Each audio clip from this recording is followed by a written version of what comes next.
Greetings, ladies and gentlemen. I'm your host, Robert Canter.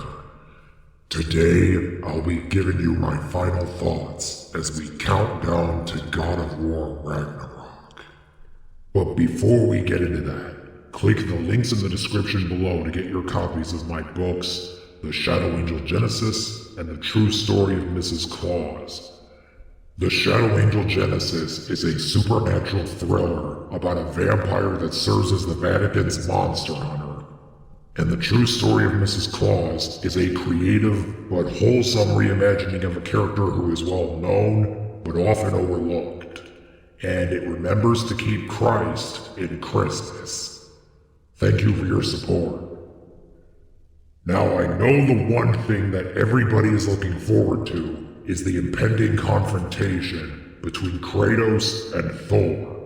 Now, as awesome a cliffhanger as that was, I already stated in an earlier video that the fact that Thor is overweight kinda ruined it for me. But who knows, maybe they'll still find some way to impress me. What I'm really looking forward to is Kratos having to give Atreus the talk.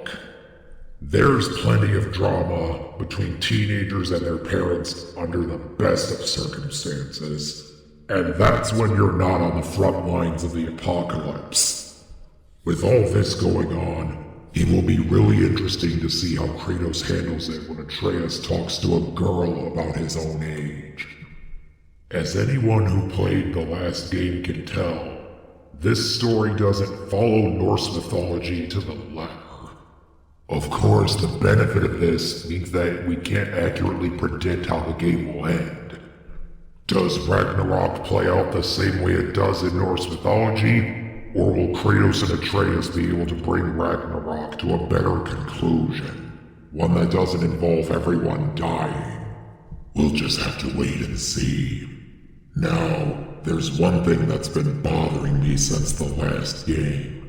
I previously thought that Odin deliberately sent Baldur to his death, knowing that it would start Ragnarok early, because as Mimir previously stated, a battle fought on Odin's timetable is a battle he better stands to win.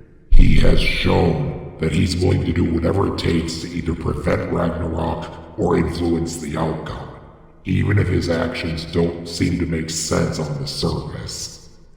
However, lead writer Rich Gobert stated in his own words that Odin is incredibly bitter about losing Baldur.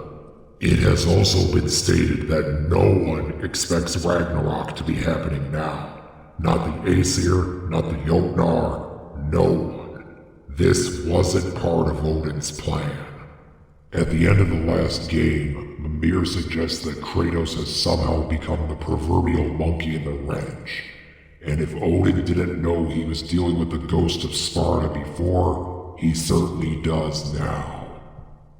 We've already established that this story isn't following Norse mythology word for word.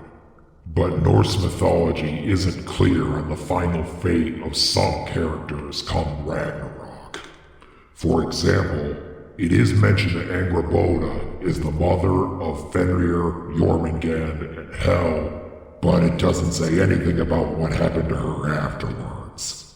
Freya's final fate come Ragnarok is never really explained in detail either, but I'm sure it's bound to be one hell of a boss fight, if the fight with Sigrun in the last game is any indication. That's all I've got to say. Thanks for watching.